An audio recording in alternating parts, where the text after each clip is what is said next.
Bonjour, c'est avec plaisir que nous vous accueillons aujourd'hui dans notre étude du grand thème prédestination de la création à l'éternité. Nous avons déjà abordé 3 sujets dans ce grand thème et aujourd'hui nous allons aborder le 4e sujet qui parle de la création des astres, le soleil, la lune et les étoiles. Après que la terre eut été créée, Dieu décida de sa propre autorité que tout devait être marqué dans le temps pour savoir et valoir ce que de loi. Pour marquer les temps, il faudrait des signes qui seraient les indicateurs de l'âge de tous et chacun. Aussi, au 4e jour, il dit, comme précédemment, qu'il y ait des luminaires dans toute l'étendue du ciel pour séparer le jour d'avec la nuit, que ce soit des signes pour marquer les époques, les jours et les années, et qu'ils servent de luminaires dans l'étendue du ciel pour éclairer la terre. Et cela fut ainsi. Dieu fit les 2 grands luminaires, le plus grand pour présider au jour et le plus petit pour présider à la nuit. Il fit aussi les étoiles. Dieu les plaça dans l'étendue du ciel pour éclairer la terre, pour présider au jour et à la nuit et pour séparer la lumière d'avec les ténèbres. Dieu vit que cela était bon. Ainsi, il y eut un soir et il y eut un matin, ce fut le 4e jour. Ce que nous trouvons dans Genèse chapitre 1er, les versets 14 à 19, et ce que nous pouvons comprendre aussi dans les déclarations du psaume 136, les versets 7 à 9. Nous réalisons que Dieu a toujours utilisé la parole pour créer, pour amener à l'existence ce qu'il désire. Sa puissance illimitée le contraint à agir et à établir ce dont l'homme aurait besoin quand il serait créé. Il a tout préparé pour le bonheur de cette créature qui sera le chef-d'œuvre de sa création. Je te loue, dit le psalmiste, de ce que je suis une créature si merveilleuse. Tes œuvres sont admirables et mon âme le reconnaît bien. Ce que nous trouvons dans le psaume 139, verset 14. Le psalmiste l'a déclaré pour manifester sa gratitude envers le Créateur. Cette création a pour but de limiter l'homme et toute la création de Dieu, c'est-à-dire la création du 4e jour. Tout est confiné dans le temps, créé au 1er jour, qui désormais suivra le cours de l'horloge de Dieu. Pas d'avance et pas de retard dans le déroulement du programme de Dieu, chronométré par ces indicateurs visibles placés dans l'étendue du ciel. De cette création,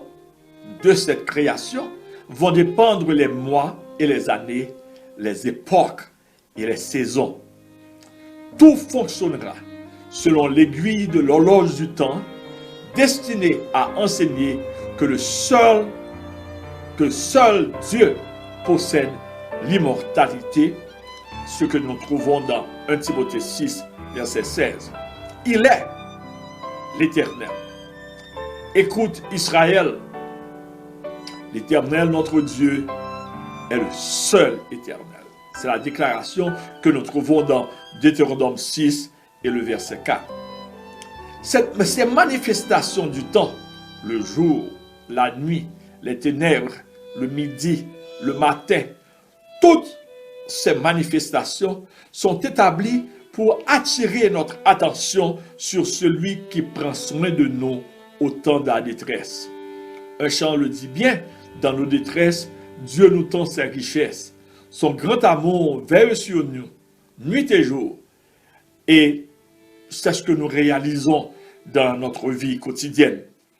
Les révélations des prophètes et des apôtres des ères anciennes et nouvelles ne font que nous aider à reconnaître la main de Dieu dans le temps.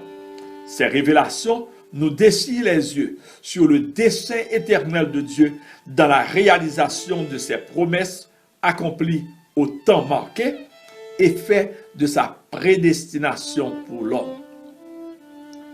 Il y a un temps pour tout, nous dit la Bible. Un temps pour toutes choses sous le ciel.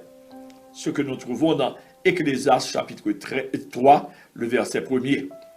Mais les astrologues et les astronomes qui étudient les lois qui régissent les astres sont venus avec des idées corruptrices pour nous séduire dans ce que Dieu déclare être abominable.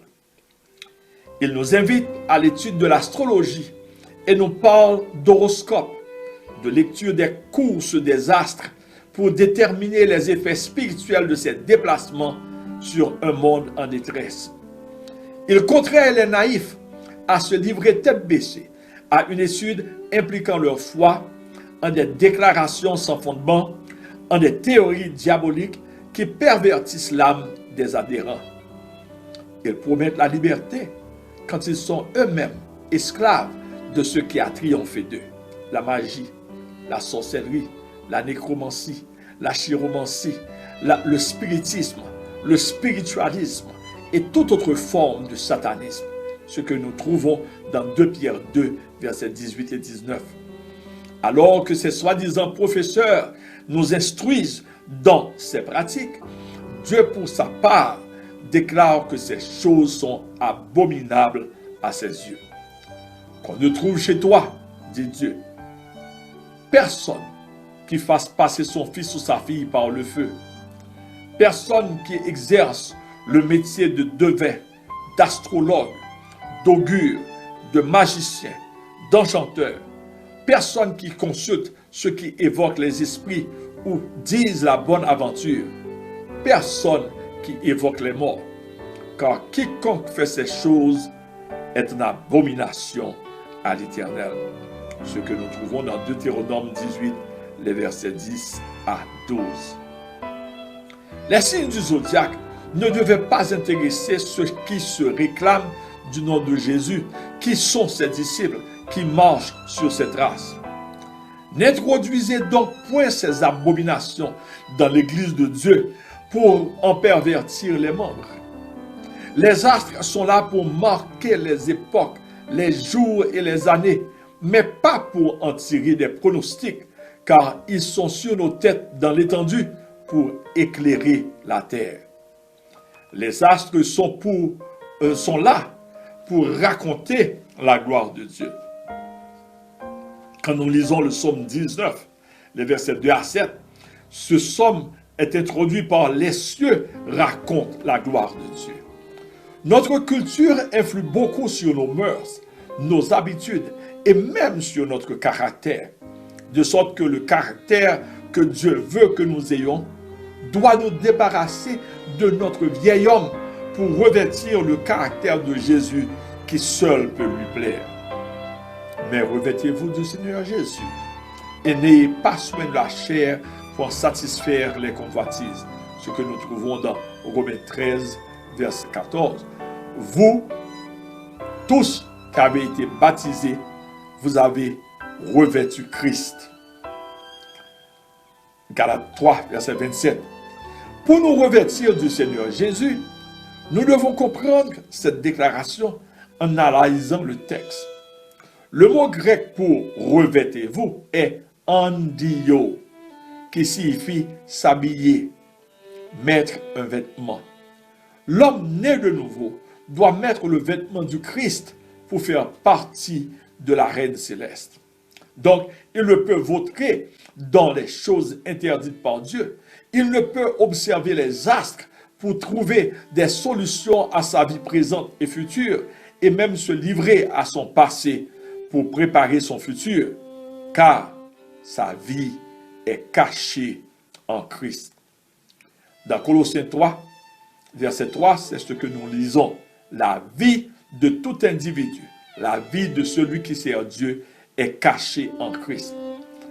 Dans Éphésiens 4, les versets 20 à 24, nous lisons, mais vous, ce n'est pas ainsi que vous avez appris Christ. Si du moins vous l'avez entendu, et si conformément à la vérité qui est en Jésus-Christ, c'est en lui que vous avez appris à vous dépouiller, eu égard à votre vie passée, du vieil homme qui se corrompt par les convoitises trompeuses, à être renouvelé dans l'esprit de votre intelligence et à revêtir l'homme nouveau, créé selon Dieu dans une justice et une sainteté que produit la vérité. Que devons-nous revêtir lorsque nous revêtons le Seigneur Jésus? Ou encore, de quel habit devons-nous nous revêtir? Dans Colossiens 3, versets 12 à 14, nous trouvons une réponse péremptoire à cette question.